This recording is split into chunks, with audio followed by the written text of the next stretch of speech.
Oke, berarti kesimpulan hari ini apa nih Pak Tung? Rahasia orang Tionghoa. Ya, saya akan sampaikan pengalaman saya bergaul dengan banyak konglomerat begitu ya. Baik yang nomor sekian, nomor sekian, nomor sekian. Dan ternyata mereka mendidik anaknya dengan kecerdasan keuangan yang berbeda dengan orang biasa. Sekarang akan saya share kecerdasan keuangan dalam waktu 5 menit. Kita sekolah, setelah lulus sekolah disuruh apa? Kerja, tapi kita tidak diajarin ngelamar kerja. Kerja untuk apa? Cari uang. Tapi kita tidak diajarin cara cari uang dan kecerdasan keuangan. Bahkan kecerdasan keuangan itu ternyata lebih tabu dibanding kecerdasan seksual. Kecerdasan seksual kelas 3 SD diajarin. Kecerdasan keuangan sampai S3 juga tidak diajarkan. Nah, kecerdasan keuangan dimulai dengan kita tahu dua hal. Satu, kita tahu yang namanya pendapatan dan pengeluaran. Sangat sederhana, income sama spending. Yang namanya pendapatan itu ada 3. Satu, active income, yang kedua passive income, yang ketiga portfolio income. Active income ada 3. Satu adalah kita sebagai karyawan, itu active income. Kemudian yang kedua kita sebagai profesional, jadi dokter, jadi lawyer, di mana Anda harus ada Anda baru dapat income. Yang ketiga dari active income adalah sebagai pengusaha, tapi usahanya belum autopilot. Jadi terpaksa harus Anda merangkap direktur kebersihan, direktur pembelian, termasuk direktur penjualan, semua Anda rangkap. Bisnis tidak jalan tanpa Anda, itu berarti active income. Nah yang kedua adalah passive income, tidur pun dapat uang. Ruko yang disewakan, properti yang disewakan, tanah dibagi hasil, sarang walet, hias, terus kemudian punya franchise yang luar biasa yang jalan tanpa kita, punya multi level yang jalan tanpa kita, agen asuransi yang agen-agennya sudah jalan tanpa kita. Dan tentu saja passive income ini sangat penting, tapi sayang sekali banyak orang tidak punya goal, punya passive income. Akibatnya seumur hidup kerja tidak punya passive income, begitu dia tidak bekerja, hidupnya susah. Yang ketiga adalah portfolio income. Apa itu? Secara sederhana portfolio income adalah capital gain. Sayangnya hanya orang punya biasanya cuma rumahnya dia saja. Kalau rumahnya dia saja, yang terjadi ya rumahnya meningkat. Dulu saya beli rumah misalnya 2,4 M, sekarang 25 M. Berarti ada 22,6 M itu invisible income. Tidur tambah kaya. Nah ini padahal harusnya lebih dari 1. Jadi Anda tambah kaya tanpa disadari.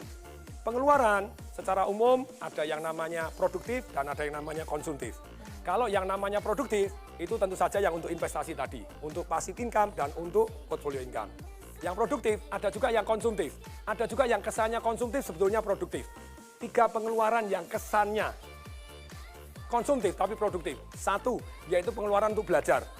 Yang kedua, pengeluaran untuk bergaul dengan orang-orang kaya untuk belajar, bukan dunia jeleknya, Anda pelajarin dunia positifnya. Yang ketiga, pengeluaran untuk amal, kelihatannya konsumtif, tapi sebetulnya membawa berkat luar biasa untuk kita. Nah, pengeluaran ini juga, ini namanya ada 3 jenis nih, kalau yang di luar 2 tadi, produktif, konsumtif. Sekarang pengeluaran ada 3. 1 yang namanya langsung habis. Apa itu yang termasuk langsung habis?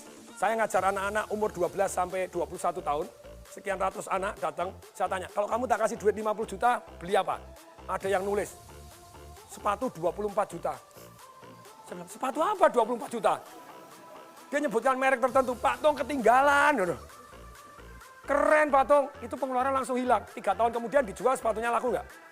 Langsung habis. Anda makan, Anda beli baju, beli apa itu langsung hilang, pengeluaran langsung hilang. Jadi konsumtif langsung hilang. Yang kedua, passive spending. Apa itu passive spending?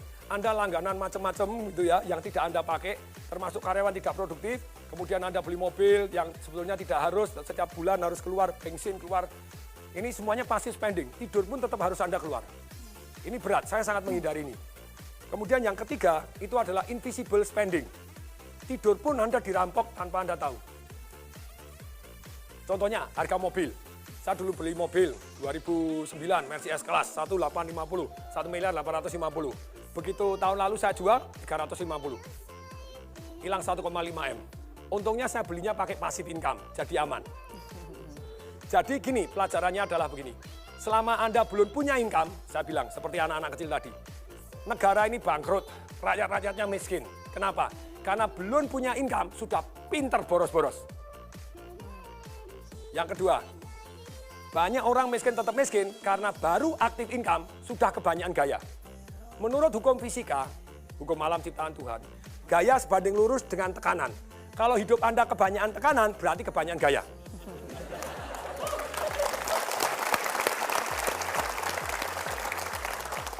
Jadi begini, boleh nggak kita gaya? Boleh.